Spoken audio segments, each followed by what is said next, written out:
We left another day behind. Now it's time to distance ourselves a bit from the stress of the day. As always, as a history and sleep channel every night, tonight we also have a wonderful future for you. Tonight, our journey begins in the nights of Japan, stretching like a pearl, with the emergence of elegant and mysterious geisha. But this time, only the sum of the listeners remains. You will delve into the depths of the refined art of a geisha. Let's see what lies hidden behind that flawless grace, what trainings you will undergo. Now lean back, close your eyes, take a deep breath, and let my voice take you away.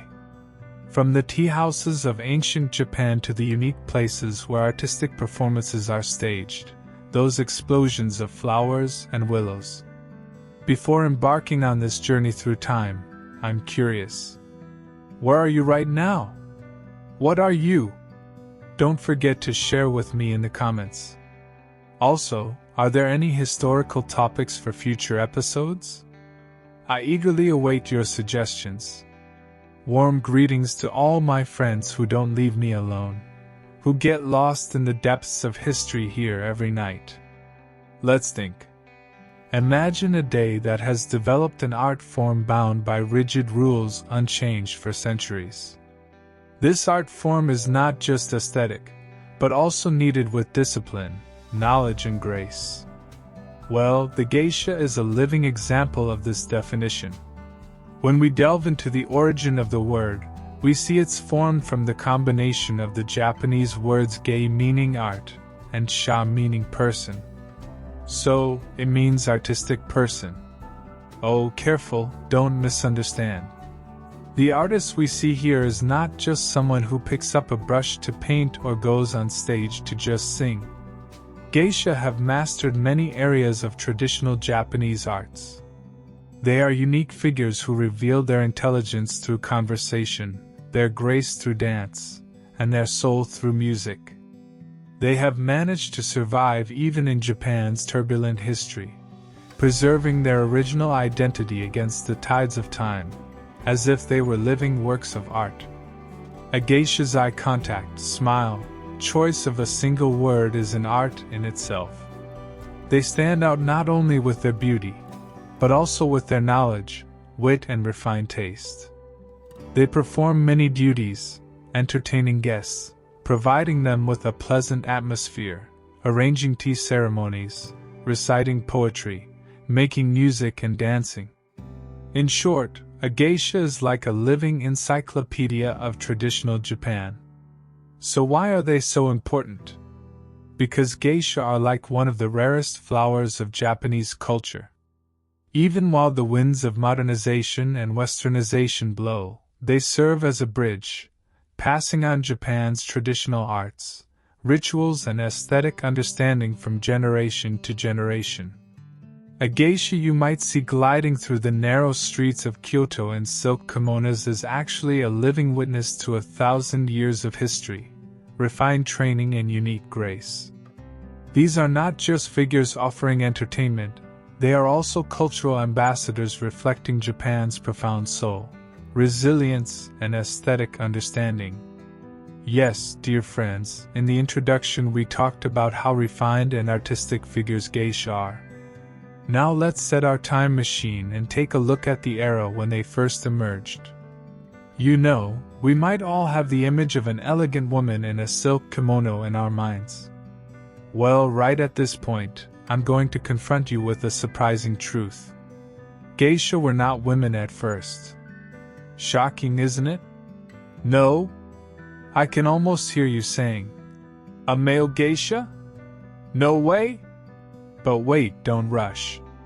This story is much more interesting than you think. History points to the 17th century, when Japan's big cities, especially Kyoto and Edo, now Tokyo, were experiencing a boom in the entertainment industry. The relative peace and economic prosperity brought by the shogunate period allowed people to spend more time and money on entertainment. During this period, entertainment districts called jukaku, places where licensed courtesans and entertainment venues were located, became quite popular. In these districts, high-class courtesans called Oiran stood out not only with their beauty but also with their artistic and conversational skills. However, Oiran were expensive and did not appeal to everyone. At this point, a new figure entered the scene, the taikamochi, or by another name, hoken. So what did these taikamochi do? Actually, you can think of them like today's stand-up comedians, the life of the party, a good conversationalist, or a performance artist telling stories with musical accompaniment. These male geisha usually attended gatherings of wealthy merchants or samurai, warming up the atmosphere with jokes, singing songs, and playing traditional Japanese instruments to entertain guests. They were seen as a kind of personal entertainment director.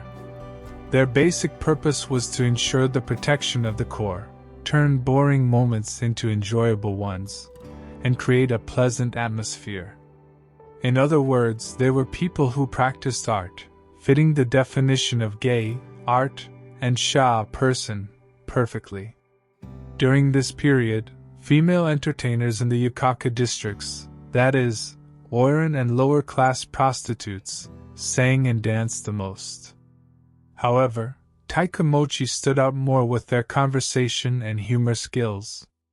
They would make guests at a party laugh, make witty comments about current events, and even liven up the atmosphere with political satire sometimes.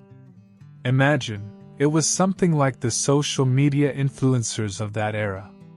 Over time, as taikamochi's popularity grew, women also began to get more involved in this entertainment industry.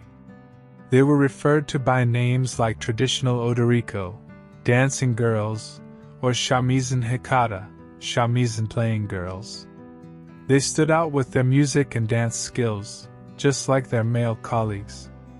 But gradually, these female entertainers began to take on the role of male taikamochi, that is, to impress their guests not only with their physical beauty but also with their artistic talents and intelligence. It is said that during this very transition period, in the 1750s, the first female geisha appeared in Kyoto. This woman, whose name was Kase, made a name for herself not only with her beauty but also with her musical and poetic talent. These women, who began to fill the shoes of male geisha, completely adopted the profession of geisha. Because true charm lay not in physicality, but where art and intelligence met. As we progressed towards the 18th century, there was a noticeable transformation cycle in Japan's entertainment world. Cities were growing, the middle class was strengthening, and the demand for entertainment was increasing. During this period, wealthy customers we might call okai-kusama wanted more than just crude jokes or friends' music. They wanted intellectual conversation, refined art performances, and a sophisticated atmosphere. It was precisely to fill this gap that female entertainers began to take the stage. These women were referred to by names like odoriko, dancing girls, or shamisen hikata, shamisen playing girls. While male geisha, taikamochi, focused more on comedy and storytelling, female entertainers stood out with their music and dance skills. Imagine, on one hand, the sounds of the shamisen rise. On the other, an elegant performance fills the stage from start to finish with its magic. This situation added a new dimension to the understanding of entertainment. The refinement and grace brought by women quickly gained popularity among customers. Several important factors were effective in involving women in this world of the profession: the development of artistic talent. Women demonstrated incredible talent in traditional Japanese dance, nihonbayo, and musical instruments, especially the shamisen. Their greater tendency towards education and natural aptitude for these arts ensured their rapid rise. They captured, in a way, the refined side of the art. The importance of conversation and intelligence. They couldn't just dance and sing yet. Customers were also looking for an intelligent, witty and knowledgeable conversation partner. Women were quite successful in this area as well. Being knowledgeable about politics, literature, poetry, etc., made them intellectual partners beyond just entertainers. So they were not only beautiful but also smart. Societal change. The stability of the Edo period had increased freedom of life in cities. As the entertainment industry grew, women's roles in social life were slowly changing. Of course, this change was not a liberation at the time, but it allowed them to carve out a new place for themselves in the field of art and entertainment. By the mid-18th century, the number of female geisha began to surpass that of their male colleagues. Especially entertainment districts like Gion in Kyoto and Yoshiwara in Tokyo became centers for female geisha. As male geisha slowly faded from the stage, the profession of geisha became completely identified with women. They were clearly distinguished from figures like oiran who only offered sexual services. Geisha were, by their own definition, professionals of only art and conversation. During this period, the training system for geisha also began to take shape. Girls taken into okiya, geisha houses, at a young age were subjected to long and arduous training within the kumiai, union/association. This ensured they would not only be artists, but also ladies with impeccable manners, knowledgeable and graceful. So, not just dancing and singing odoriko, but multifaceted performers, Ryo geisha, were being born. Yes, friends, we talked about how female geisha took the stage and took the baton from their male colleagues. Now it's time for their realm of existence, their nest, even that magical world called Karyukai, the flower and willow world. Doesn't this name make you dream? It's as if we're talking about a mysterious garden. But believe me, this realm where geisha lived and practiced their art was not just a place, it was a lifestyle in itself.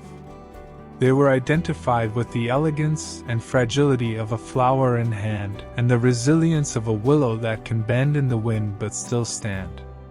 The flower represented the beauty, artistic refinement, and delicacy of the geisha. The willow symbolized their resilience against difficulties, patience, and ability to adapt. So, a geisha possessed both the grace of a captivating flower and the resistance of a willow that withstands storms. This world was almost a parallel universe, far from the hustle and bustle of modern life, political strife, and ordinary troubles. When customers stepped into Karyukai, they left all the stress of the outside world behind, surrendering to art, the pleasure of conversation, and the magic of grace. Here was not only an entertainment world, but also a microcosm where refined tastes, aesthetic understanding, and cultural consumption were kept alive. The environment where Karyukai sprouted was the Hanamachi, flower towns, or geisha districts in big cities. Places like Kyoto's Gion, Pontocho, Tokyo's Yoshiwara were the most well-known centers of this world. These districts were full of geisha, okiya, tea houses, okaya, traditional restaurants, ryodai, and art schools. Each was a part of the geisha's life and performances. So what made Karyukai so special? The supremacy of art. In Karyukai, art came before everything else. Dance, music, singing, tea ceremony, calligraphy, flower arranging. Geisha had to be perfect in these art forms. Every performance was the result of years of effort and discipline. It was as if they were living museums. They carried the finest products of Japanese culture on them. Elegant conversation and intelligence. A geisha was not just a beautiful face or a skilled performer. She was also an intelligent, witty, knowledgeable, and pleasant conversation partner. She had to be able to conduct a fluent, and refined conversation with her guests on any topic, from politics to literature, from art to current events. One of their powerful weapons was wit. Imagine someone who can captivate you not only with her beauty but also with her sense of humor. That was a geisha. Impeccable manners and aesthetic understanding. Karyokai was a world with strict rules. Geisha had to display flawless grace in everything, from their smallest gestures to their largest movements. How they sat, stood, even held a glass was taught meticulously. This was an art, not an ordinary lifestyle. Aesthetics were felt in her breath, in her movement. Mystery and inaccessibility. The outside of Karyokai was always surrounded by a veil of mystery. What happened inside usually stayed within its walls. This was an important factor that increased their charm. Being a world not everyone could enter, only experienced by special guests, made Karyokai even more attractive. A traditional okiya was usually located in Japan's historical geisha districts, like Kyoto's Gion or Tokyo's Asakusa. The exterior of these houses didn't look much different from a traditional Japanese house. But when you stepped inside the door, you encountered an atmosphere that transported you to another time, another world. So, what would the architecture and atmosphere of an okiya be like? First of all, they bore all the features of traditional Japanese architecture. Wooden structures, sliding doors, fusuma, rice paper panels, shoji, floors covered with tatami mats. Everything was designed to be in harmony with tranquility, simplicity, and nature. But the most important feature of an okiya was its functionality, and being organized to suit the intense pace of life of the geisha living there. Exterior and entrance. They were usually 2- or 3-story simple wooden buildings. From the outside, they reflected traditional elegance more than ostentation. The entrance, the genkan part, was the transition area where guests and geisha removed their shoes. The importance given to cleanliness and orderliness was evident right at the entrance. Common areas and training rooms. On the ground floor of the okiya, there were usually 1 or 2 large rooms. These rooms were used for daytime lessons like dance, music, and tea ceremony, while in the evenings they transformed into common areas where Maiko and geisha could relax and chat. They would sit on tatami mats, the sounds of the shamisen would echo, and perhaps tea brewing practice would be done over the hearth. Wide bays usually opened to a small but well-kept garden. These gardens were like little paradises that soothed the soul and gave inner peace. The girls' and geisha's rooms. On the upper floors or in the back sections were the private rooms of the Maiko and geisha. These rooms were usually small but organized so that a geisha could neatly store her personal belongings, kimono chests, makeup materials, etc. The rooms were simple. Functionality and peace were prioritized over luxury. But of course, care and preservation were taken for the geisha's most valuable assets, the kimonos. Makeup and dressing areas. Perhaps one of the most critical stages in the okiya was the special area allocated for the makeup and dressing preparations of geisha and Maiko. Here there were huge mirrors, traditional makeup materials, ashiroi, beni, sumi, and wigs, katsura. A transformation lasting for hours would take place here. An everyday girl or young woman would transform into a work of art, a geisha here. Kitchen and service areas. Like any home, the heart of the okiya was its kitchen. The kitchen, located at the back of the house, was where the okiya family prepared daily meals and where the girls and geisha were nourished. There were helpers working in okiya, odakoshi, male assistants, and female assistants who were responsible for the general order of the house, helping geisha dress, etc. The okiya-san's room. The most important person in the okiya was of course the okiya-san, mother. The okiya-san was the manager of the geisha house.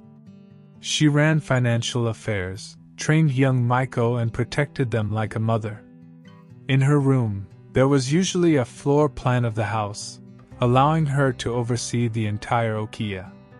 The okiya-san's decisions determined the fate of the okiya and the geisha living within it. The atmosphere of the okiya was disciplined, but at the same time, it was warm and familial. For young Maiko, it was a school, a home and a workplace. Lessons starting early in the morning, tea ceremony practice, instrument lessons. Every day was spent with a discipline dedicated to art. But at the same time, they lived like a small family under the guidance and support of the okiya-san and senior geisha. These houses were living temples where one of Japan's most refined art forms flourished, where grace and discipline blended. Even today, it's possible to find okiya still operating in some districts of Kyoto, especially in Gion.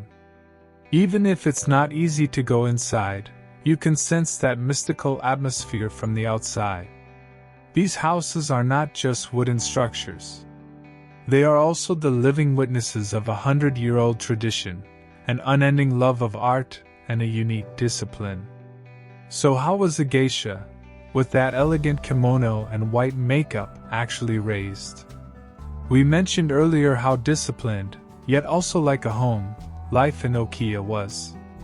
Now I will tell you how the little feet entering the door of okiya transformed into artists. Becoming a geisha wasn't something you achieved by saying, "I'm one." It was a challenging journey that took years, sometimes starting from childhood, requiring patience and dedication. It was like becoming a living museum. A girl who wanted to become a geisha usually entered the geisha house called okiya at a young age, sometimes even between the ages of 6 to 10. This situation might seem a bit strange by our modern standards. It might even seem like child labor to some of us. But within the social structure of that period, this was sometimes a way for a girl to escape poverty, and sometimes a way to live a life intertwined with art. Being accepted into okiya was akin to enrolling in a school. Families took this step hoping their daughters would receive a good education and become respected artists. A girl entering okiya wasn't even a Maiko, apprentice geisha yet. She was at the very beginning of this long and arduous path, and this period was called shikomi. The shikomi period was basically like a boot camp. During this period, little girls tried to get used to the general order of the house, manners, and the discipline of okiya before starting the art of geisha. So how did their journey to art begin? With these little steps? Starting with housework. Shikomi's first stop was usually housework. They took on tasks like tidying the kimonos of Maiko and senior geisha, cleaning rooms, helping in the kitchen, serving tea, etc. This wasn't just about being a helper, it was teaching them discipline, order, and the intricacies of proper service. As they say, you learn the trade from the kitchen. It was exactly like that. To be accepted into okiya was akin to enrolling in a school. Families took this step hoping their daughters would receive a good education and become respected artists. A girl entering okiya wasn't even a Maiko yet.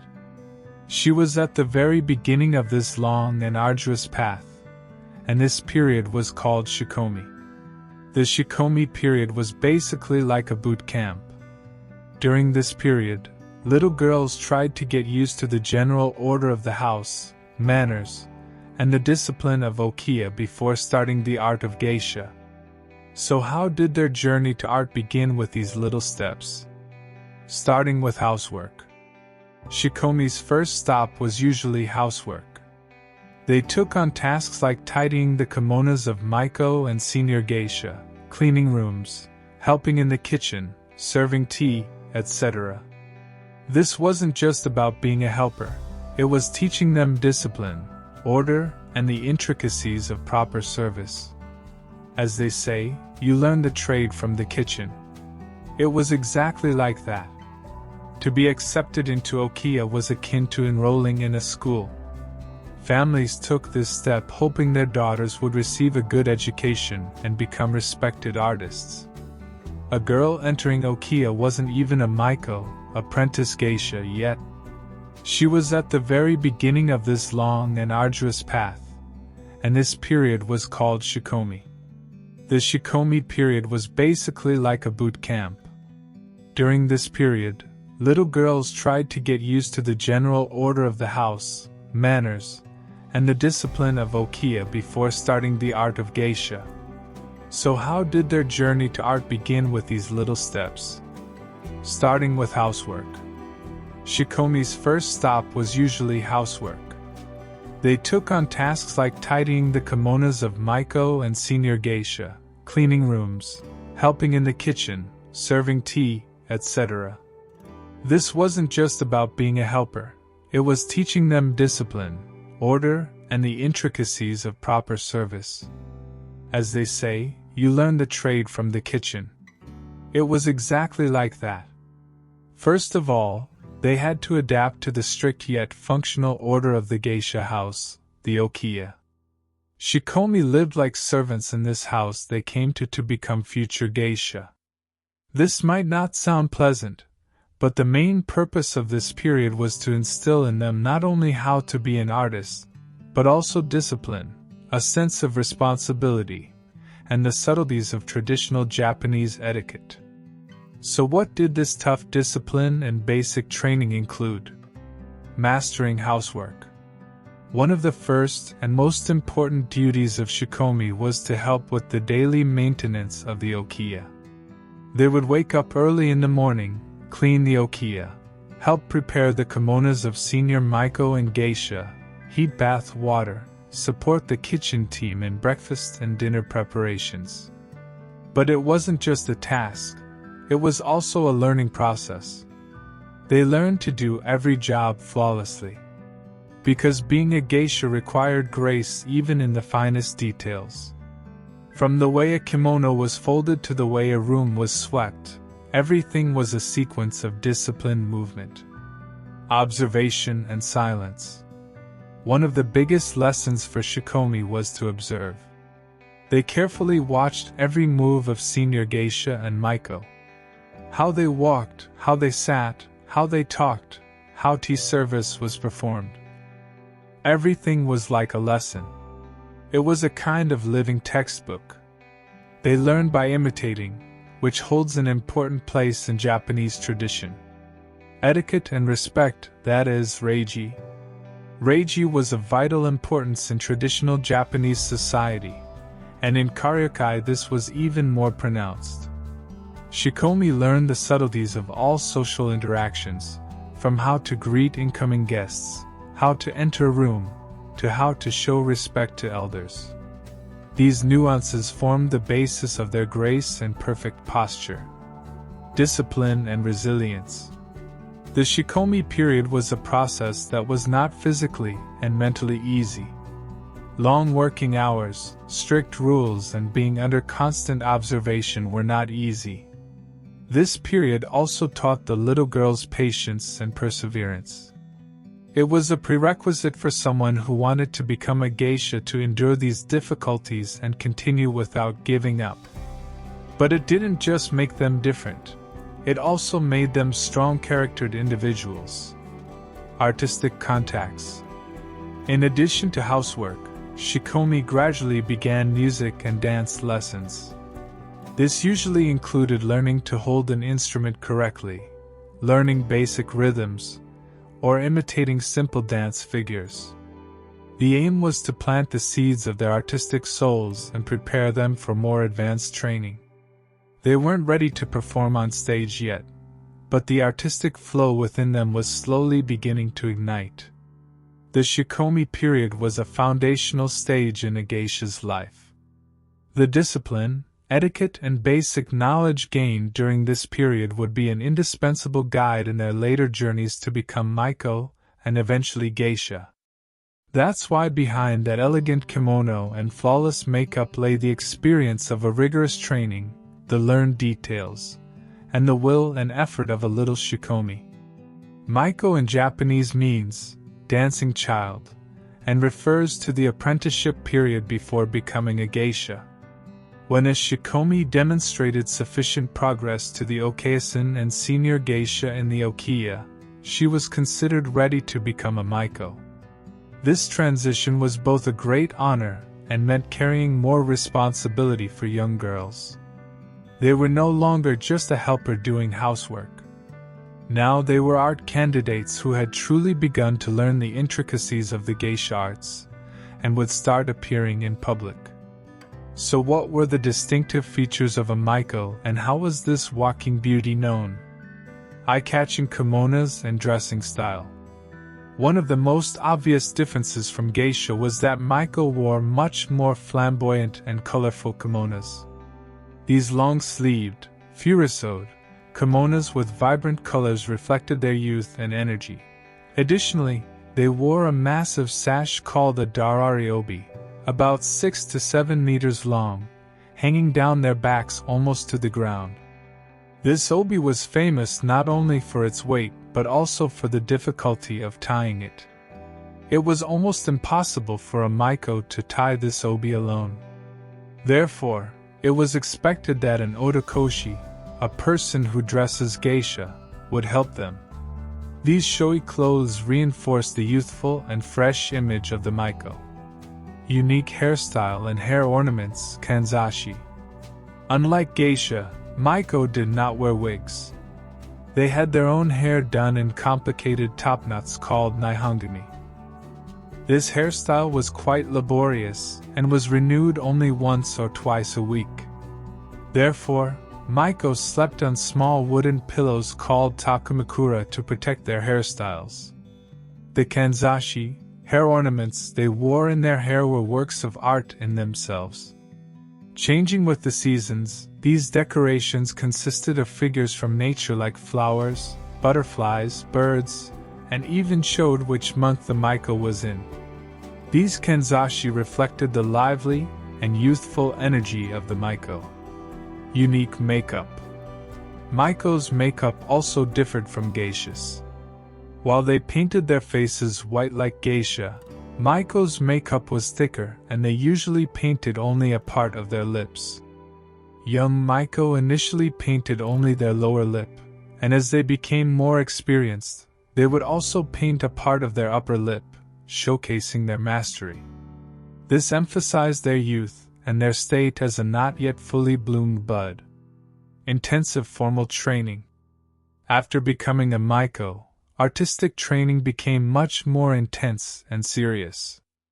Every day they took lessons in dance, nihonbayo, music, shamisen, kodo, singing, tea ceremony, and calligraphy. These lessons were given by experts in their fields. Now the goal was not just basic learning, but reaching a level where they could perform. They were candidates representing the okiya and expected to skillfully perform their arts. Training in the shadow of a senior geisha, the one-san and imato relationship. Each maiko had a one-san, older sister, a geisha.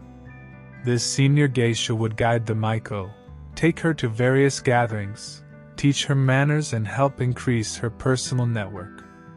This older sister-younger sister relationship, that is, the honest and imato relationship, was vital for maiko to adapt to the world of geisha and gain practical knowledge. The one-san was her personal mentor and role model. The maiko period represented a blossoming bud, not yet fully open but dazzling with its potential. This period could last about 5 years, sometimes even longer. The experiences gained, arts learned and grace acquired during this process formed the foundation that would eventually transform them into a fully fledged geisha. Maiko were the center of attention even when walking on the streets. With their youth, colorful clothes and artistic performances, they were living symbols of Japanese culture. Neon Bio is not just a set of aesthetic movements. It is also a form of storytelling, an emotional transmission, and a journey into the depths of Japanese culture. Geisha dances are characterized by subtlety, slowness, controlled breathing, and symbolic meanings rather than fast and flashy movements. Every hand movement, every glance, expresses a word, a sentence, or an emotion. Sometimes it tells the story of a flower blooming, sometimes a bird flapping its wings, sometimes the sorrow of a love. So how did Maiko and Geisha learn this technique of grace? The art of posture and walking. Dance training began from the Shikomi period, but it was taken much more seriously after becoming Maiko. First, the Geisha's famous gliding walk and standing postures were taught. Feet slightly turned inward, steps small and close to the ground. The subtleties of moving in a kimono, the secrets of maintaining balance were practiced.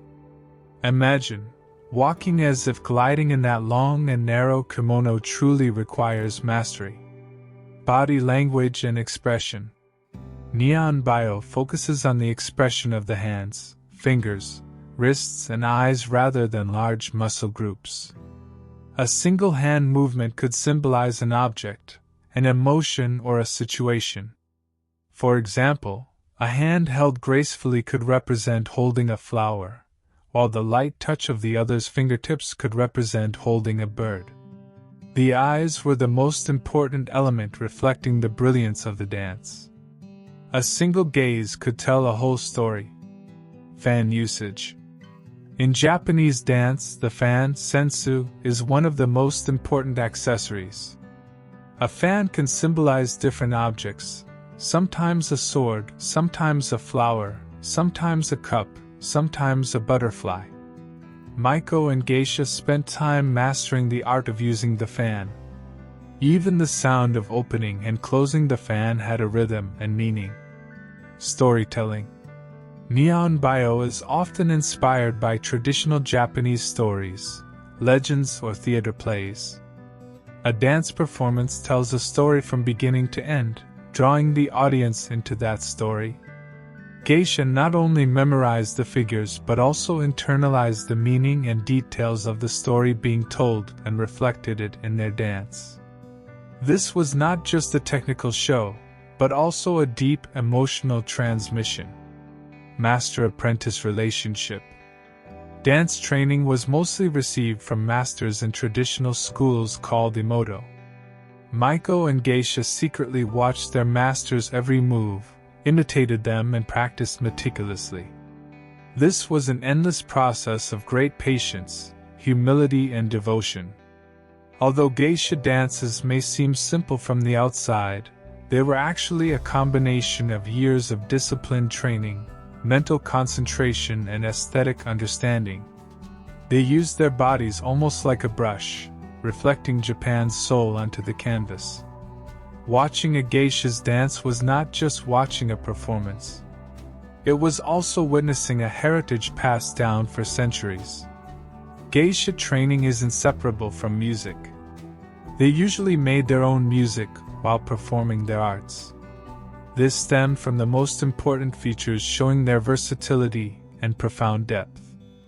A geisha was not content with just looking beautiful or dancing well. She also succeeded in captivating listeners with her music. So what were these traditional Japanese musical instruments that geisha mastered? And what made them so special? Shamisen. The heart of geisha music. What is this shamisen? The shamisen is a traditional three-string Japanese lute played with the fingers or a large plectrum-like tool called a bachi. With its unique timbre, it can sound both like a percussion and a string instrument. Its neck is long, and its body is shaped like a drum stretched with cat or dog skin. Geisha and the shamisen. The shamisen was indispensable to geisha and their training. Almost every geisha knew how to play the shamisen. In fact, some geishas specialized only in playing the shamisen and were called jikata. They accompanied songs, kept rhythm for dances, and sometimes gave solo performances. The sound of the shamisen could express a wide range of emotions, from sadness to joy, from drama to humor. When a geisha played the shamisen, she not only pressed the notes, but also brought the story to life. Koto. The Japanese harp and the sound of grace. What is this koto? The koto is a traditional Japanese string instrument about 1.8 meters long, placed horizontally on the floor, with 13 strings. There are movable small bridges under the strings. Changing the position of these bridges allows for tuning to different notes. It is played with picks, made of ivory or bone worn on the fingers. Geisha and the koto. Although not as common as the shamisen, the koto held an important place in the geisha's repertoire. The sound of the koto is more delicate, calmer, and more meditative compared to the shamisen. It was preferred especially in calm and introspective performances. Playing the koto was an art requiring finesse and patience. This was in perfect harmony with the geisha's understanding of grace. Shakuhachi, the sound emanating from the soul of bamboo. What is this shakuhachi? The shakuhachi is an end-blown flute made of bamboo, unique to Japan, with 5 finger holes. Its sound can be deep, melancholic, and sometimes ethereal. Although it is more commonly used in Zen pieces, it also took part in geisha performances as an accompanying instrument. Playing the shakuhachi was not as common among geisha as the shamisen. But geisha who performed this instrument offered a different atmosphere to listeners. The sound of the shakuhachi created a fascinating effect, especially for melancholic or nature-themed songs and dances. Other instruments and vocal abilities. Geisha not only specialized in these main instruments, but also stood out with their vocal abilities. Singing traditional Japanese songs, reciting classical poetry with musical accompaniment was also an important part of their training. Sometimes small drums, suzumi, and percussion instruments were also included in their performances according to the performance. Music was the very soul of the geisha art. A geisha captivated her audience not only with her beauty, but with every note from her fingers, every melody from her voice. These instruments showed that they were not just artists, but also transmitters of the spirit and stories. Every timbre was a whisper of Japan's thousands of years of cultural heritage. The tea ceremony, Sado/Chado, is an extremely formalized aesthetic ritual for hosting guests and preparing matcha, powdered green tea, that has been developed over centuries in Japan. Every movement, every object, even the breathing in this ritual has a profound meaning. For geisha, this was not just a lesson but also a practice of mental discipline, concentration, and hospitality at the highest level. So what place does the tea ceremony hold in geisha training and performance? Ichigo-ichi philosophy. The philosophy underlying the tea ceremony is Ichigo-ichi, meaning one time, one meeting, or every encounter is a once-in-a-lifetime occasion. That is, with the awareness that that particular tea ceremony moment will never be experienced again, one must approach it and the guests with complete respect and attention. Geisha internalized this philosophy, understanding how special their communication with guests was. This was not just about serving tea, but also a lesson in approaching every moment of life. Mental focus and meditation. The tea ceremony requires great focus. Every movement has a certain order and subtlety. Every step, from how the tea bowl is held to how it is turned, from how the tea is whisked to how it is presented to the guests, must be performed with full attention and in the moment. This process was like a form of moving meditation for geisha. It purified their minds from the complexities of the outside world and allowed them to focus on the present. Impeccable etiquette and grace. The tea ceremony is one of the most elegant examples of Japanese etiquette. Geisha learn how to show respect to their guests, how to serve them politely, correct forms of greeting, and the eloquence of silence through this ritual. It ensured that every movement was fluid, aesthetic, and purposeful. This helped reinforce their overall grace and perfect posture. The art of hospitality, omotenashi. Omotenashi, Japanese hospitality, is fundamental to the tea ceremony. It is the art of anticipating all the needs of one's guests and serving them sincerely. While performing the ceremony, geisha would observe the comfort and moods of the guests and make adjustments accordingly. Even small details like turning the tea bowl so its most beautiful side faces the guests were part of this philosophy. Complement to instrument and dance. The tea ceremony also supported the geisha's other artistic activities. In a tea house, the tea ceremony was often combined with other music and dance performances. A shamisen playing or a maiko dancing while the tea is being prepared would further enrich the atmosphere. This was a complementary part of the geisha's multifaceted nature, a symbol of identity and status. The tea ceremony was not just a skill for geisha, but also a symbol of their status and identity. Mastering the subtleties of this art demonstrated the depth of their intelligence and cultural knowledge. During the tea ceremony, geisha not only served tea but also reflected the tranquility and grace of the Japanese spirit. The geisha's mastery in the tea ceremony reinforced their captivating nature, not only with their physical beauty but also with their mental tranquility and cultural depth. This ritual was a perfect practice that brought tranquility to their souls and provided wonderful moments for their guests. Ikebana in Japanese means living flowers, or giving life to flowers.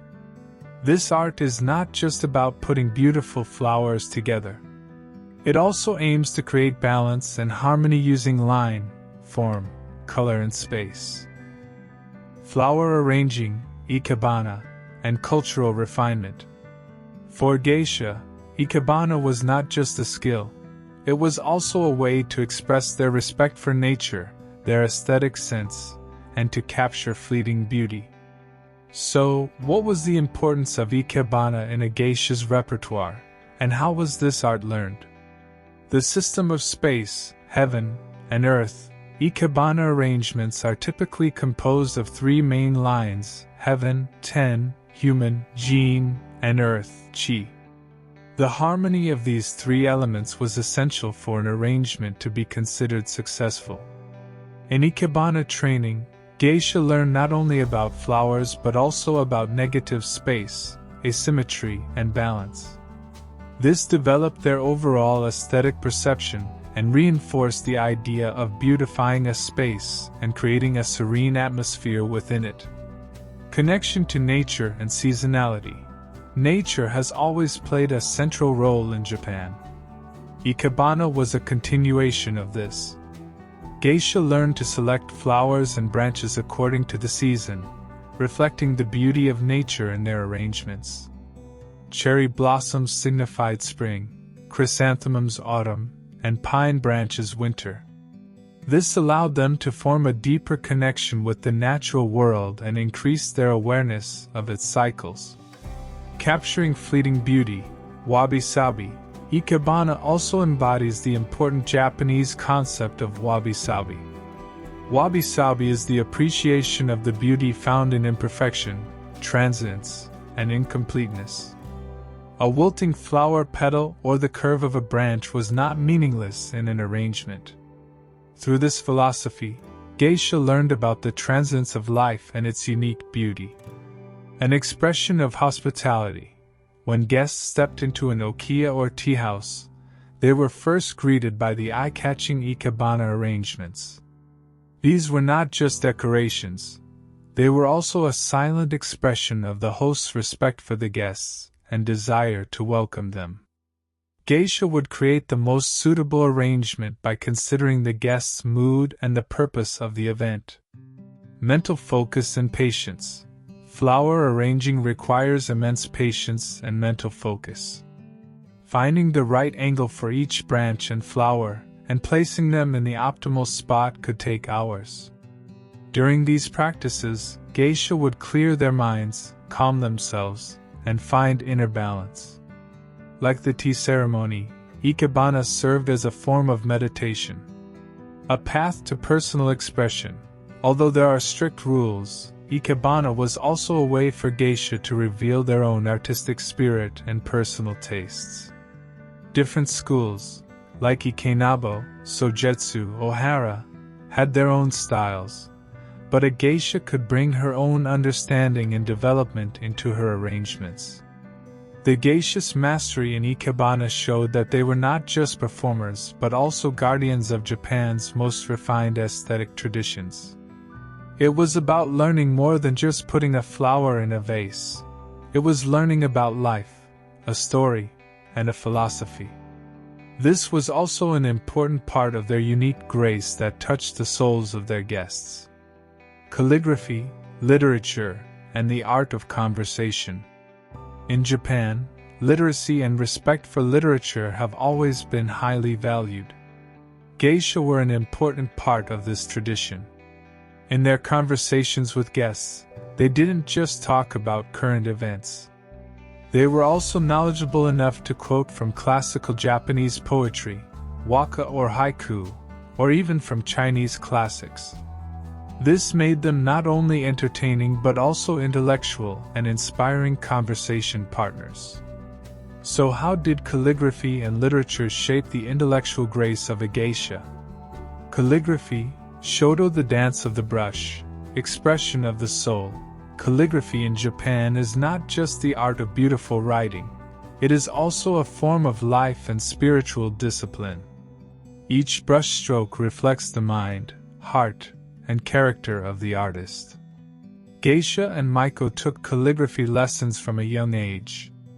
These lessons taught not only how to hold the brush correctly, prepare ink, and write characters flawlessly but also developed focus, patience, aesthetic restraint, and discipline.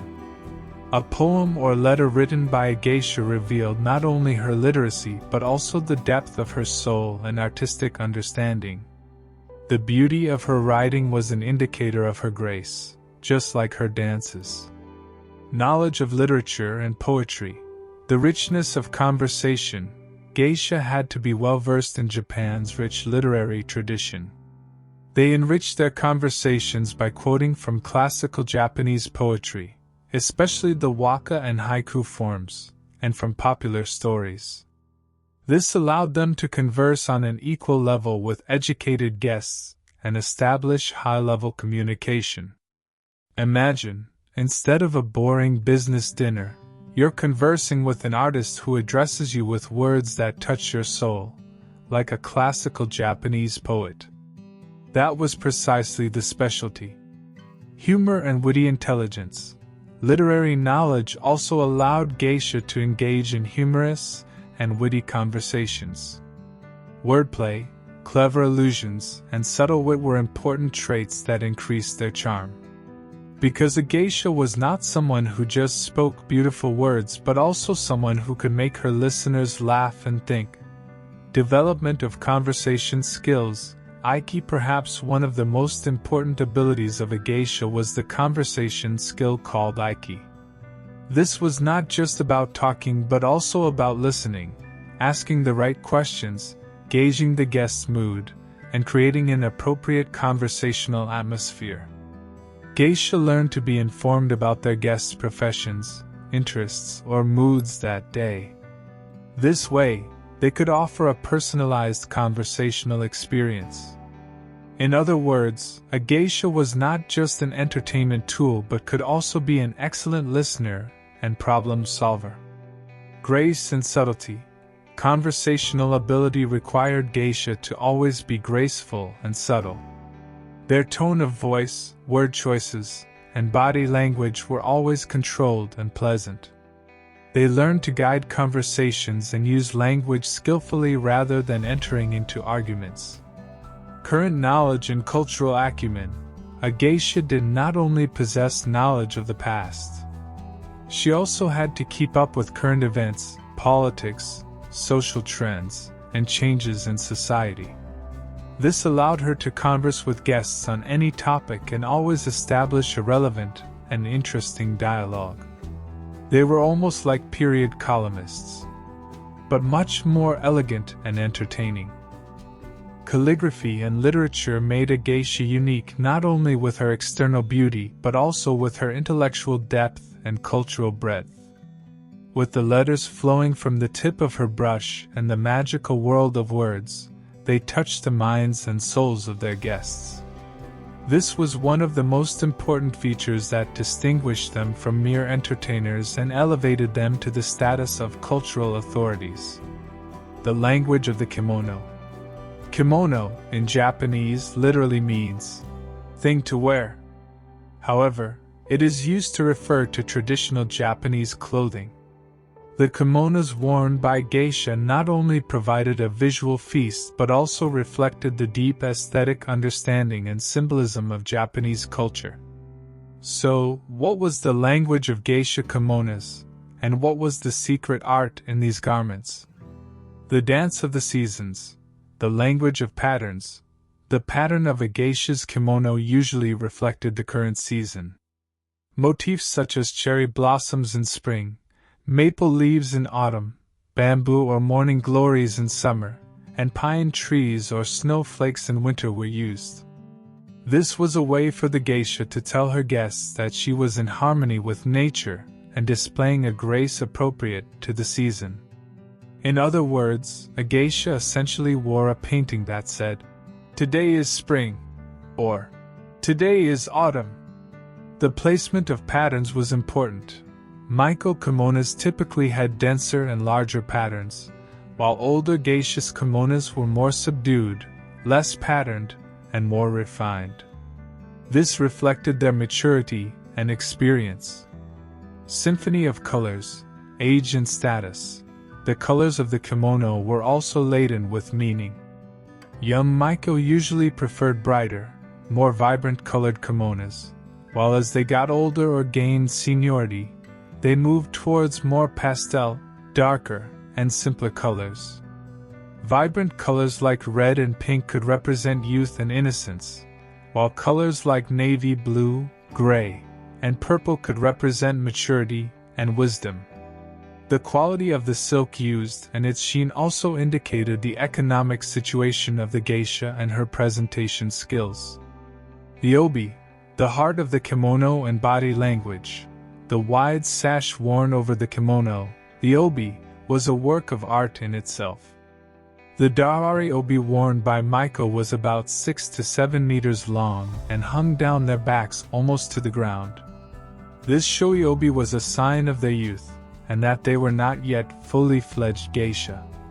Geisha, on the other hand, used shorter and differently tied obis. The way the obi was tied and its pattern also varied according to the season and the occasion. The obi was not just a sash, it was also seen as a sculpture that began the geisha's posture and grace. The layers of the kimono and the dressing ritual. Putting on a kimono was not a simple event like getting dressed. It consisted of multiple layers, undergarments like the nagajuban, and had a specific order and way of tying. For a geisha's kimono to be worn flawlessly, it was a meticulous process that lasted for minutes, almost like a ritual. A helper called an otokoshi would assist them, draping the kimono correctly and enhancing the overall grace. The collar, the collar part of the kimono was also important. Geisha usually pulled the collar down a bit from the nape to allow the nape to be seen elegantly. In Japan, the nape was considered one of the most attractive parts of a woman's body. Maiko collars were usually more colorful and embroidered, while geisha collars were simpler and white.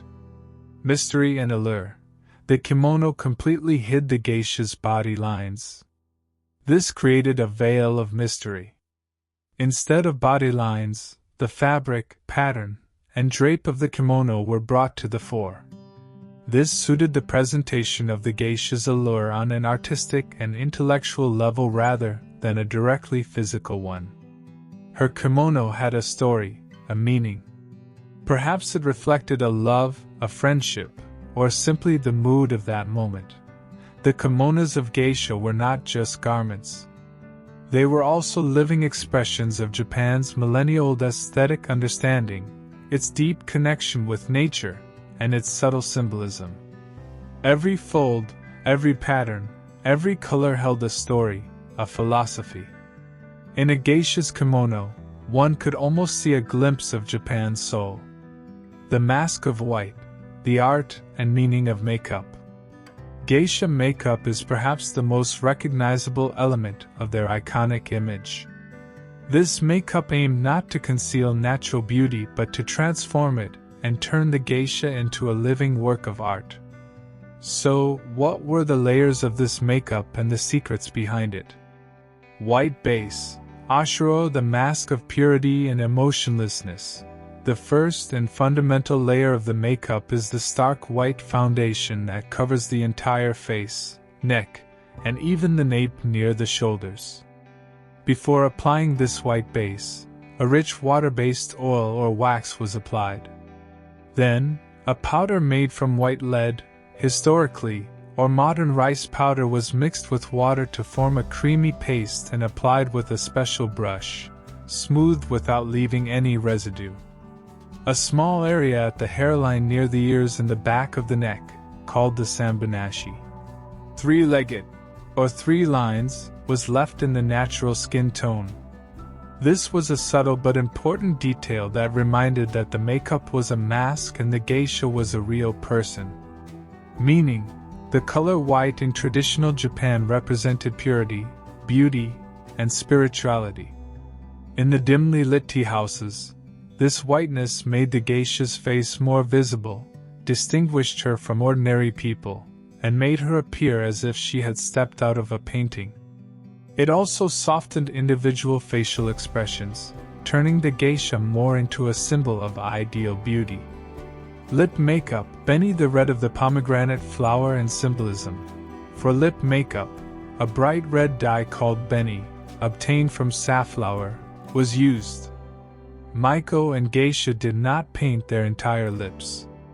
Instead, they painted only a small portion, creating the appearance of a smaller, bud-like shape resembling a pomegranate or cherry blossom. Meaning, painting only a small part of the lips, especially for Maiko, represented youth, innocence, and a flower not yet fully bloomed. Beginning Maiko usually painted only their lower lip, and as they gained experience, they began to paint a part of their upper lip as well. The color red symbolized luck and beauty in Japanese culture. Eye makeup, expression and mystery. Since the eyes were the only living area on the face, they held special importance. Geisha carefully outlined around their eyes with black sumi ink, making the upper and lower lash lines more prominent. Slightly extending the outer corners of the eyes made them appear longer and more elegant. A red eyeshadow or pencil could be lightly applied to the eyelids, especially the outer corners of the eyes. Meaning, eye makeup made the geisha's gaze more meaningful and impressive. On the white face, the eyes shone like pearls. One could think of them as the only window through which the geisha's soul was reflected and communicated. Red tones sometimes symbolized passion or power. However, this meaning changed depending on the geisha's development and maturity. Eyebrows, subtlety and control. Eyebrows were also shaped in a special way. The natural eyebrows were covered, and instead, new, thin, elegant, and gently arched eyebrows were drawn. These eyebrows were in black or sometimes light reddish-brown tones. The aim was to preserve the overall smoothness of the face and create a calmer, more controlled expression. The timing and ritual of makeup. This makeup, especially for Maiko, was a ritual that took hours. It was not a simple skill but required very fine details and practice. This process was completed step by step every morning or before an important engagement. Makeup was like the geisha donning her role before taking the stage. It was the moment she shed her daily personality and transformed into that captivating artist. Geisha makeup was not just a cosmetic application. It was also a continuation of Japan's philosophy of masking, symbolism, and refinement. Every layer was a silent declaration of the role the geisha played, her art, and her culture. This makeup cemented the geisha's mystery, making her a symbol of an unattainable beauty perceived like a dream. The living sculpture, hair and ornaments. The hair of geisha and Maiko was not just an element of beauty. It was also an identity card showing their age, status, the season, and even whether there was a special event. These hairstyles were so complex and difficult to make that they were not redone every day. Once done, they slept on special pillows called takamikura to prevent them from being ruined. So, what is the magic and story behind these hairstyles? Nihongami, traditional Japanese hairstyles. Maiko, unlike geisha, did not wear wigs. They used their own natural hair. This was an indicator of their youth and apprenticeship period. Their hair was quite long and was done by professional hairdressers once or twice a week in complex top knots. One of the most well-known Maiko hairstyles is Wearshinobu. In this style, the hair is parted and shaped into an interesting bow shape at the back. This was the symbol of young and fresh Maiko.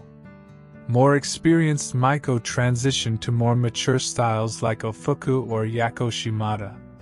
These styles were shaped by knotting the hair in different buns on the top or nape, and each had its own distinct meaning. Geisha wigs, katsura. When one became a fully fledged geisha, they usually wore special wigs called katsura. These wigs were quite expensive as they were made from natural hair and specially shaped. Wearing a wig saved time and prevented damage to the hair. Geisha hairstyles were generally simpler and more mature, like their current makeup. The most common geisha style was the shimata bun. Takamikura, the sacrifice of sleep. To prevent their hairstyles from being ruined, Maiko and geisha slept by placing small wooden or specially made pillows called takamikura under their necks. This was quite uncomfortable at first, but they got used to it over time. Even the marks formed on their necks from falling off the takamikura were considered a sign of how hard they worked. Kanzashi, the blooming of hair ornaments and their language. What is this kanzashi? Kanzashi is the general name for traditional Japanese hair ornaments. These decorations made from flowers, butterflies, birds, feathers, beads, and precious stones were works of art in themselves. Representation of the seasons. Kanzashi were the most colorful and dynamic parts of geisha and Maiko hairstyles, and each month had its own unique kanzashi. For example, January, pine, bamboo, plum blossom, New Year motifs. February, plum blossom, narcissus, camellia, end of winter flowers. March, butterflies, peach blossom, rapeseed flower, heralds of spring. April, cherry blossom, butterflies. May, wisteria, iris, primrose. June, willow leaf, hydrangea, carnation. July, pampas grass, dragonflies. August, morning glory, pampas grass, grass and reed motifs. September, bellflower, chrysanthemum, the most popular autumn flower. October, chrysanthemum, chestnut, maple leaf. November, maple leaves, ginkgo leaves. December, decorative balls, machibana, pine needles, bamboo, year-end and New Year preparations. Indicator of age and status. Young Maiko wore larger, more showy, and heavily decorated kanzashi, while older and more experienced geisha preferred fewer and more elegant kanzashi. This was a visual sign showing their development and experience. Meaning and message, kanzashi were not only aesthetic but could also express the wearer's personal taste and sometimes even a message.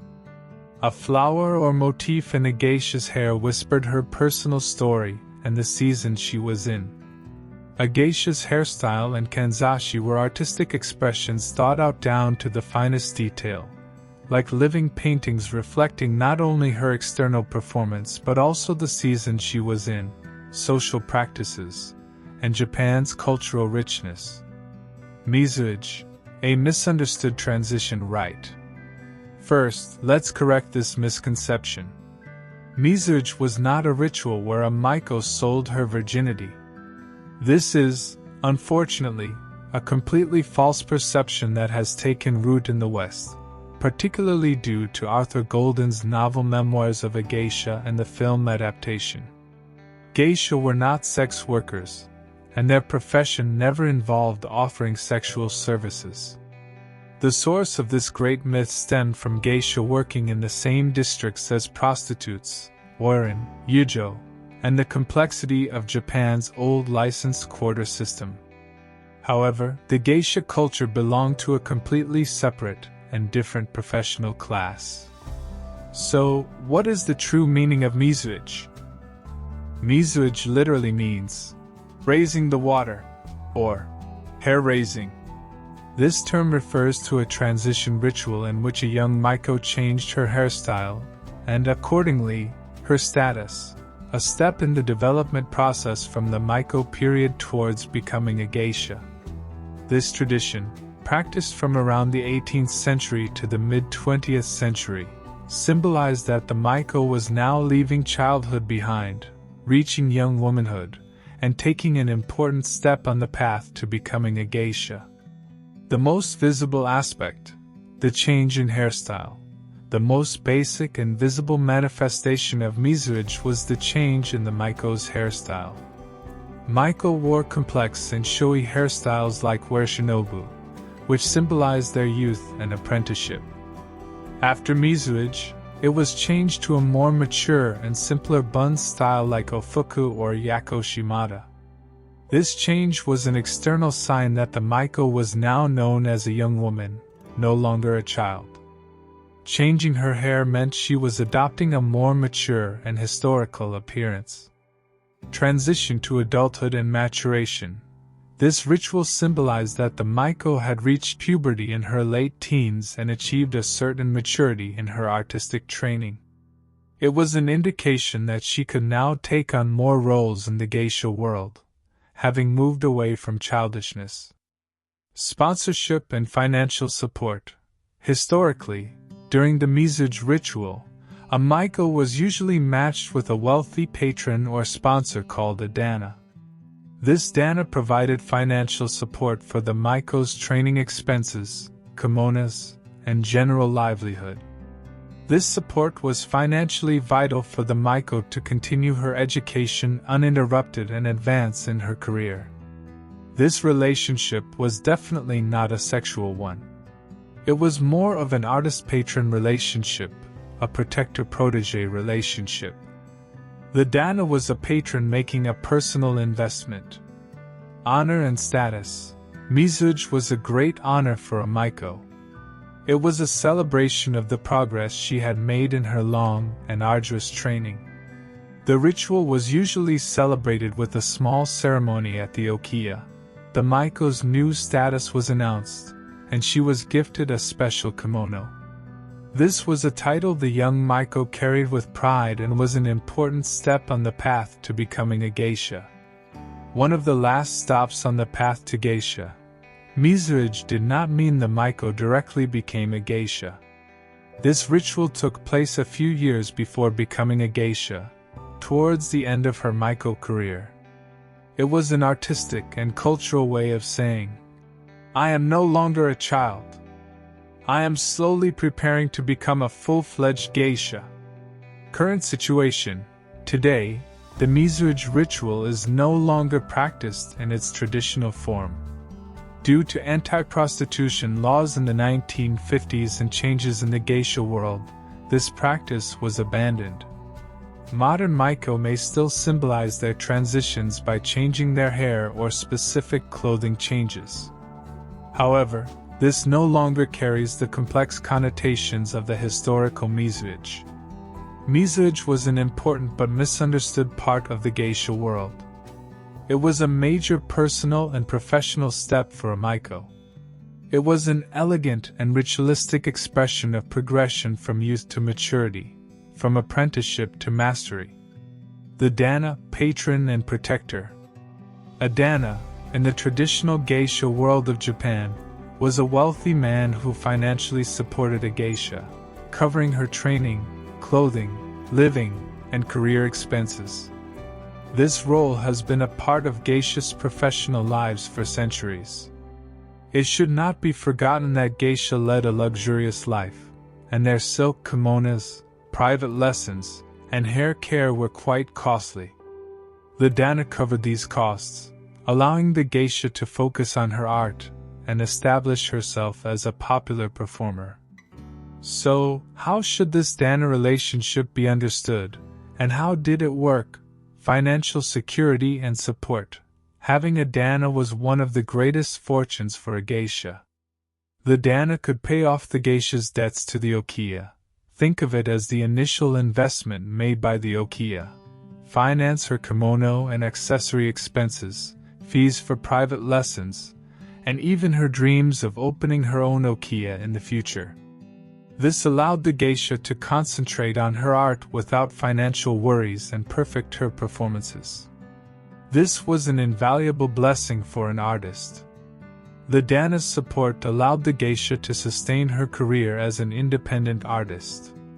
It somewhat resembles a modern-day artist sponsor or record company, but with a much more personal dimension. Status and social prestige. Having a dana was a status symbol for both the geisha and the dana.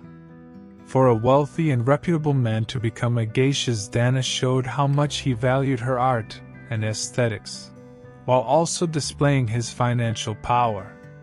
For the geisha, the support of a powerful dana increased her prestige and respectability in the karyukai. It was an elegant way of saying, "I have someone solid behind me." It was usually not publicly announced, but it was a known secret within the karyukai. The role of patron and mentor, the dana was not only a financial supporter. He could also be a mentor to the geisha.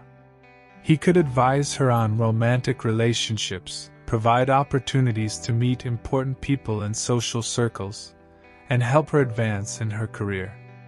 This relationship could be based on a deep bond and mutual respect between the geisha and her dana. Sexual relationship? The most critical point. The dana relationship did not typically involve sexual union. This is a point often misinterpreted in popular culture, like in the film Memoirs of a Geisha. Geisha were not sex workers, and their dana were not their lovers or clients. In this sense, geisha art has always focused on artistic performance, conversation, and refined entertainment rather than sexual service. Of course, as in any human relationship, there could be exceptions. However, the general rule and the ethic of the karyukai were for the dana to be a cultural investor and patron of the geisha's artistry. A dana expressed his love and appreciation for the geisha by providing her with material support and respect. Becoming a dana was not easy. Being a geisha's dana meant great responsibility and cost. Therefore, only very wealthy and powerful men could take on this role. Being a dana was a kind of art patronage and status display. It was not common for one man to be the dana of multiple geisha. Typically, one man would be the dana of one geisha. Current situation. Today, the dana system is much less prevalent in its traditional sense. Due to changes in the Japanese economy and modern lifestyles, finding a patron wealthy enough to cover all of a geisha's expenses is quite difficult. Nevertheless, some geisha may still have sponsors or supporters who help finance their art and careers. However, these relationships are now much less formalized and have largely changed. The Dana relationship was one of the cornerstones of the geisha world's economic and social structure. This relationship allowed geisha to practice their art while also being a part of Japan's rich aesthetic and cultural world. It was not just about money. It was also a special bond based on respect, support, and sometimes deep friendship. World War II, a turning point. The devastating effects of World War II on Japan reached far beyond the front lines, extending into city streets and homes. Economic collapse, scarcity, bombings, and radical changes in social life deeply shook the Karyukai as well. So, what were the effects of the war on Okiya and the lives of geisha? Economic collapse and the stalling of the Karyukai. With the war, the Japanese economy was driven into complete disaster. As resources were directed towards military spending, the luxury and entertainment sector was severely hit. The number of customers going to Okiya and tea houses decreased because people no longer had money to spend on art and entertainment. Government restrictions increased on the entertainment sector, which was seen as unnecessary for the war effort. In fact, in 1944, the closure of all geisha districts and the cessation of Okiya activities were ordered. Geisha and Maiko were encouraged to start working in factories necessary for the war. Indeed, they had to work in ammunition factories or other industries. Those colorful kimonos were replaced by factory aprons. The evacuation and destruction of Okiya. Many Okiya were evacuated or destroyed in bombings due to the war. Geisha houses, Maiko, and geisha dispersed to cope with the famine and dangers brought by the war. Okeisan mothers had to send their girls back to their families or help them find other means of survival. The lively and cheerful atmosphere of the Karyukai gave way to silence and uncertainty. The rooting of misconceptions, the geisha girl myth. One of the tragic consequences of the war was the tarnishing of the geisha's reputation. After Japan's defeat, the occupying American soldiers were looking for entertainment. However, these soldiers, lacking real knowledge about geisha, were misled when prostitutes or pan girls, offering sexual services for money in post-war Japan, presented themselves as geisha. This situation led to the geisha profession becoming synonymous with prostitution in the Western world. Yet, real geisha never offered such services. This misconception dealt a severe blow to the image of geisha culture. The great decline in geisha numbers, which had reached around 80,000 before the war, greatly declined by the end of the war and afterward. Many geisha, having found work in factories or other safer jobs, did not return to their profession. The arrival of new Maiko to Okiya became difficult as families did not want to leave their daughters in this uncertain environment. The weakening of traditions. The war also negatively affected the sustainability of geisha training and practices. Training was interrupted, masters dispersed, and art materials and kimonos became unavailable. This led to the weakening of some preserved art forms and practices over this period. Post-war recovery and modernization efforts. With the end of the war, Japan tried to rebuild itself, and the geisha culture fought for survival. Although the government tried to legally clarify the distinction between geisha and prostitution by banning prostitution in 1956, the misconception in the West persisted for a long time. Some Okiya reopened.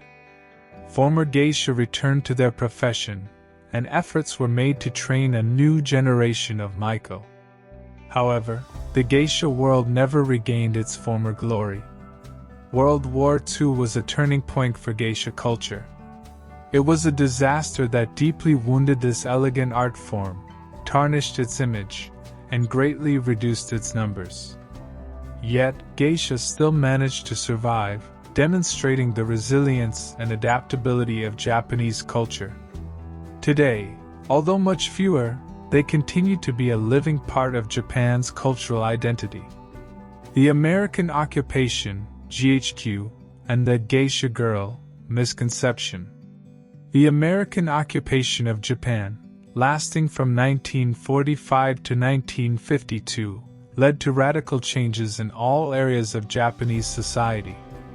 Democracy and westernization were promoted, and cultural interactions during this period were inevitable. However, these interactions, especially concerning geisha culture, laid the groundwork for a great misunderstanding. The geisha girl myth. The origin of the misunderstanding. American soldiers who came to Japan after the war were in search of entertainment. Due to many okiya closing or dispersing during the war, it was difficult to reach real geisha.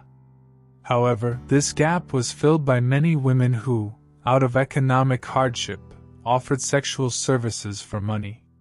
Some of these women, to appear attractive and exotic to American soldiers, wore traditional Japanese clothing, sometimes simple kimonos or imitations, and applied heavy makeup to their faces, acting like geisha. These women, who were actually pan girls or prostitutes, used the geisha image as a kind of marketing tool. American soldiers, mistaking these fake geisha for real ones, returned home and told stories of their entertainment or romantic experiences with geisha girls in Japan.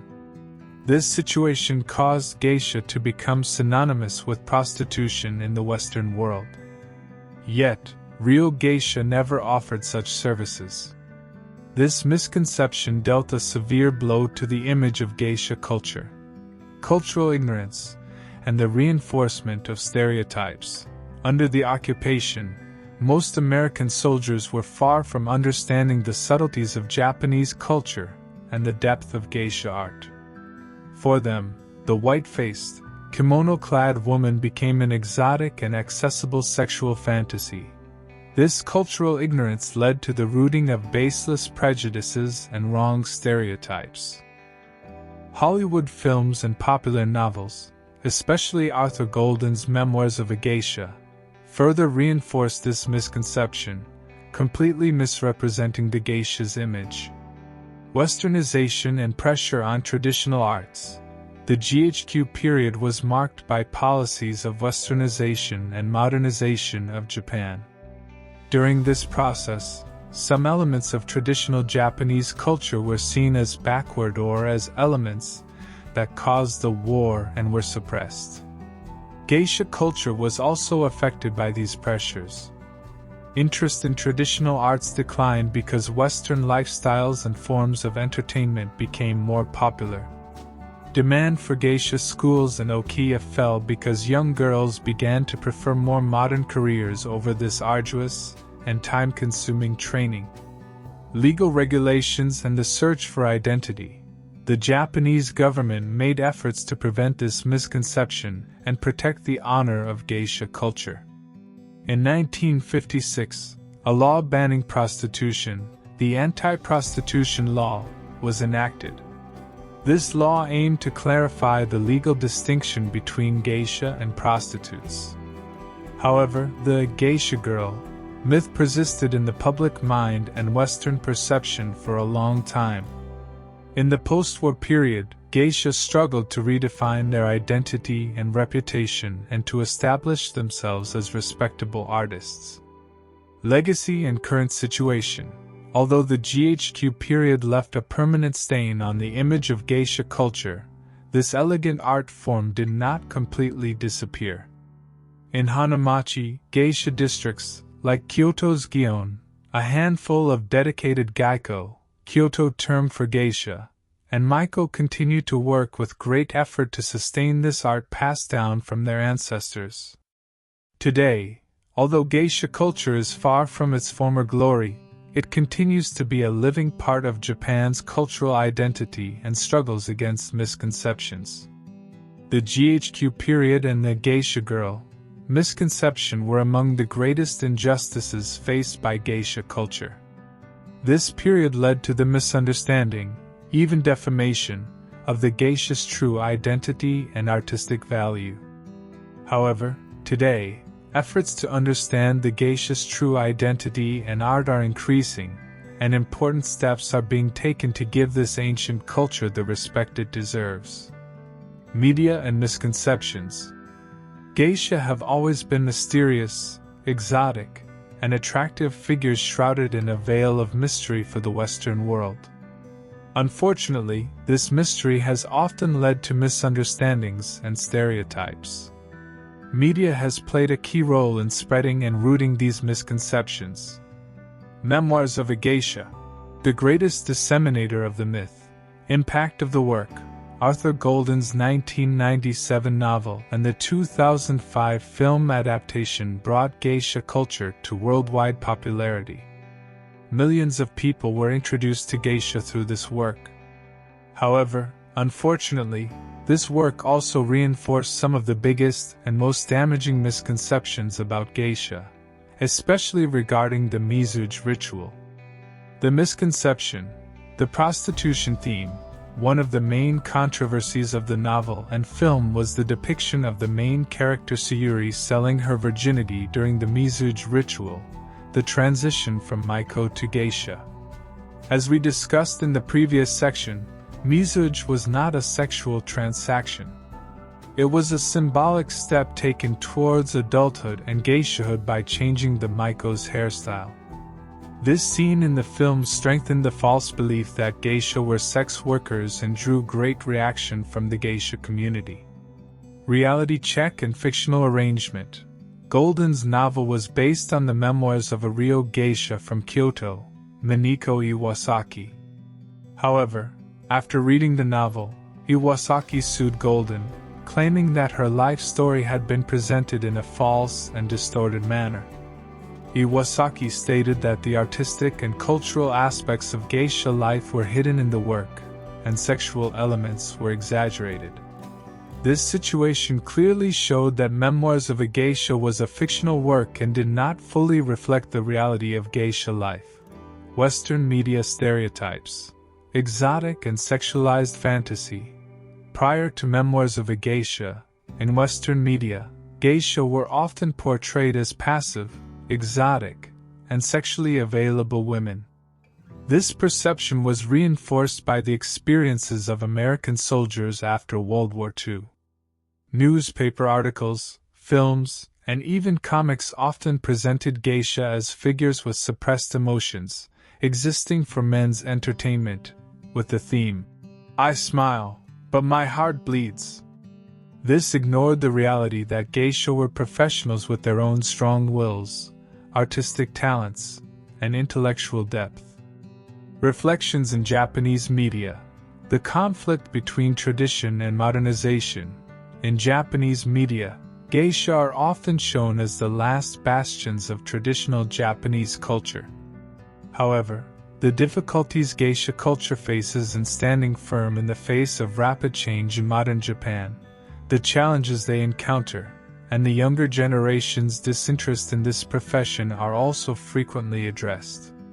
Japanese films and series, focusing more on their artistic aspects, can still sometimes present romanticized or dramatized stories. The voice of real geisha, fighting misconceptions. Against this misconception created by popular culture, many real geisha and advocates have tried to make their voices heard. Works like Minako Iwasaki's own memoirs, Geisha, A Life, or the work of anthropologists like Liza Dalby have been efforts to tell the West the true face of geisha culture. These works emphasize that geisha are actually highly disciplined, intelligent, professional artists who are carriers of cultural heritage. Gion, the heart of geisha tradition in Kyoto. Kyoto has been the center of cultural and artistic production for centuries.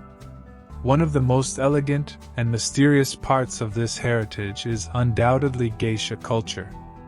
Geisha in Kyoto are called gaiko, and they are believed to practice this tradition in its purest and most authentic form. Gion is one of Kyoto's most famous and historical hanamachi, geisha districts. So, what makes Gion the heart of the geisha tradition, and what are its characteristics today? Preservation of history.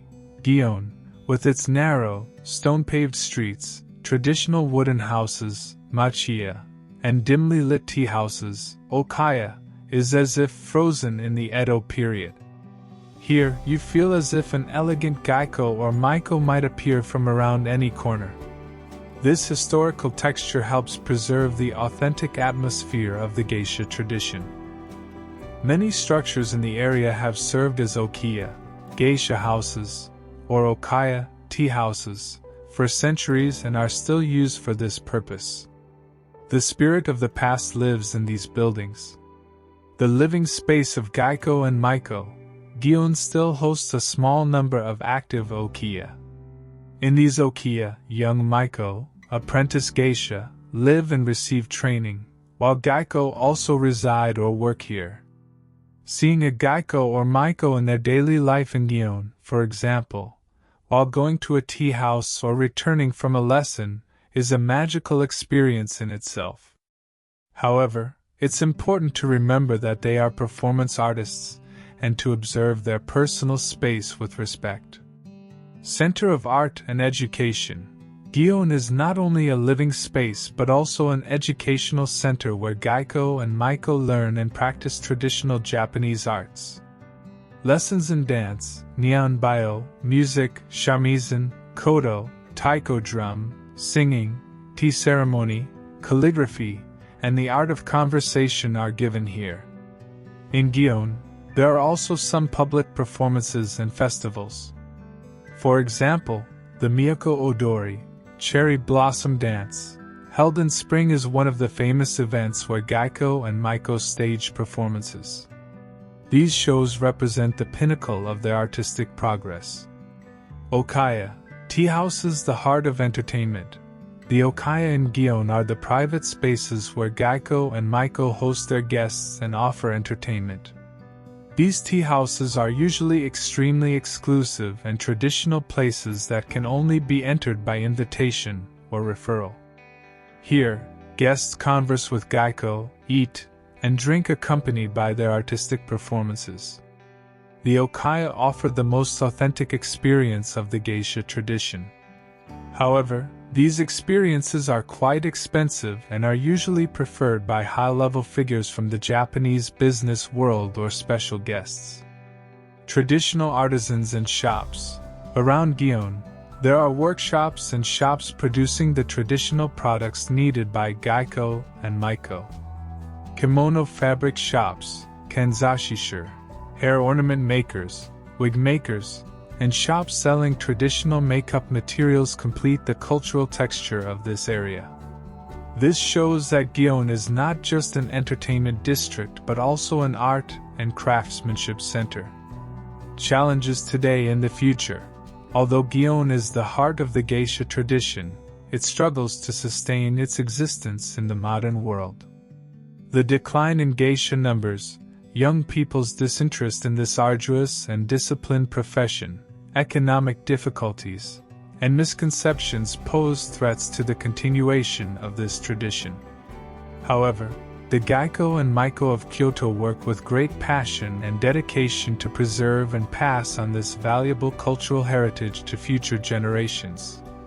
Kyoto's Gion is not just a tourist attraction, it is also one of Japan's most precious cultural treasures. Here, the grace of the past intersects with the reality of the present, and the geisha tradition, despite all difficulties, still lives on.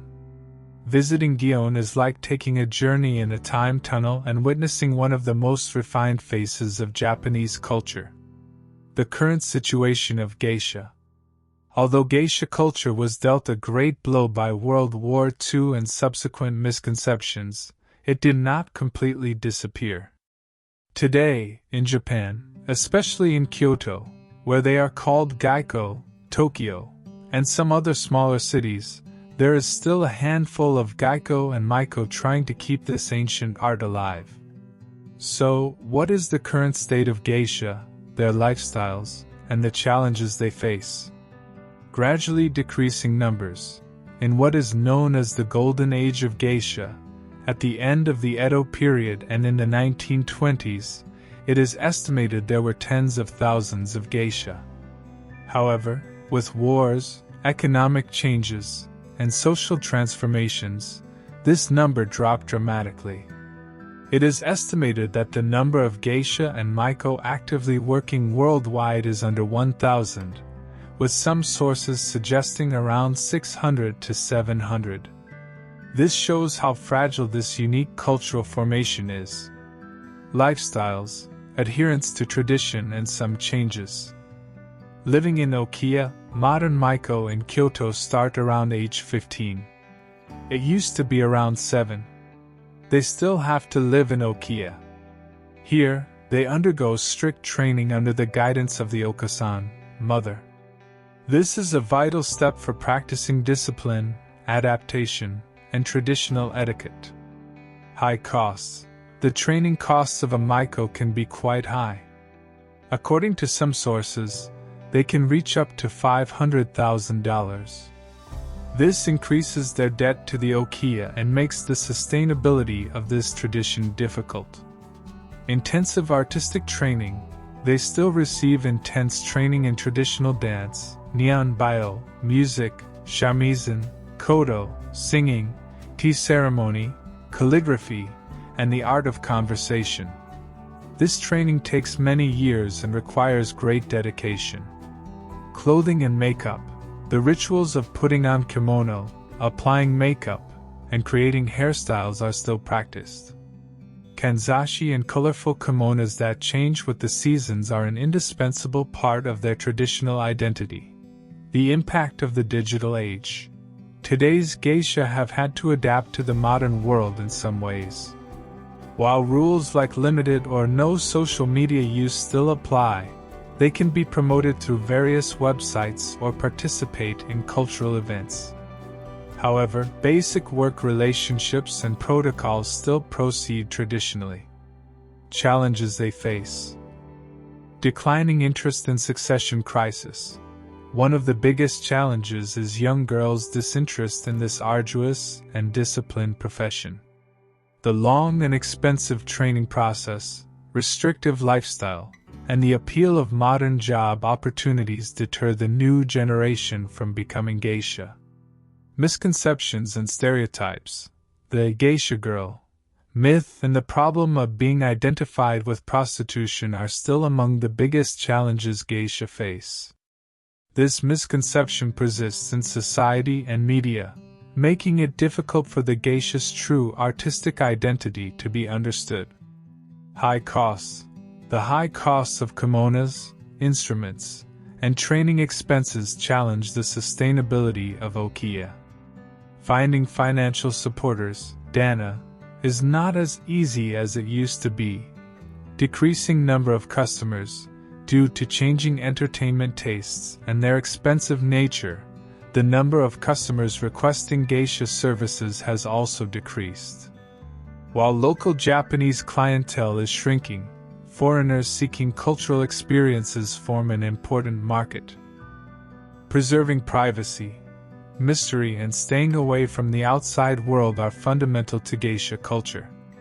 However, the transparency and tourist interest brought by the modern world make preserving this privacy difficult. Tourists taking photos in geisha districts and disturbing them can sometimes lead to tensions. Future and hopes. Despite all these challenges, the Gaiko and Maiko of Kyoto are determined to keep this valuable cultural heritage alive. The government and local authorities also carry out various projects to protect and promote geisha culture. Particularly through tourism, interest in this culture is being increased, and new ways are being sought for the continuity and sustainability of geisha. Geisha, one of Japan's most refined art forms, continues its struggle to adapt to the modern world while preserving its traditional spirit. Conclusion. Dear friends, we have come to the end of this journey where we delved into the depths of geisha culture together.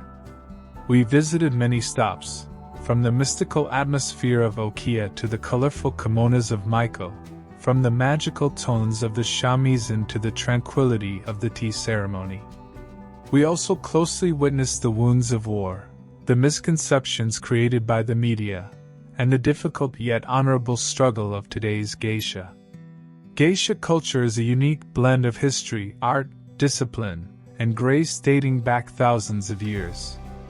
They are Japan's living cultural treasures who captivate guests not only with their beauty but also with their knowledge, conversational skills, and music and dance performances. In the flower and willow world, Karyokai, each geisha, like the grace of a flower and the resilience of a willow, represents both fragility and strength. In this series, I especially wanted to emphasize the misconception of prostitution, one of the most common misunderstandings about geisha. Let's not forget that geisha were never sex workers. They offered professional performance, intellectual conversation, and refined entertainment. Revealing the true cultural and ritual meaning of misunderstood concepts like the Mizuge ritual was very important in giving this ancient profession the respect it deserves. Today, although the number of geisha is quite small compared to the past, in districts like Kyoto's Gion, this tradition still breathes. Despite the challenges brought by the modern world, a handful of Gaiko and Maiko devoted to this art show great determination in keeping this unique cultural heritage alive, passed down from their ancestors.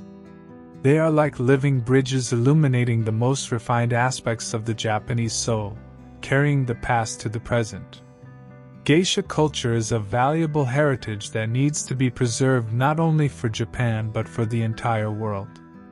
Understanding this heritage, breaking misconceptions, and ensuring that the true essence is known will help it live on into the future. Thank you for being with me on this magical journey. I hope our knowledge about geisha culture has enriched our perspective on these elegant artists.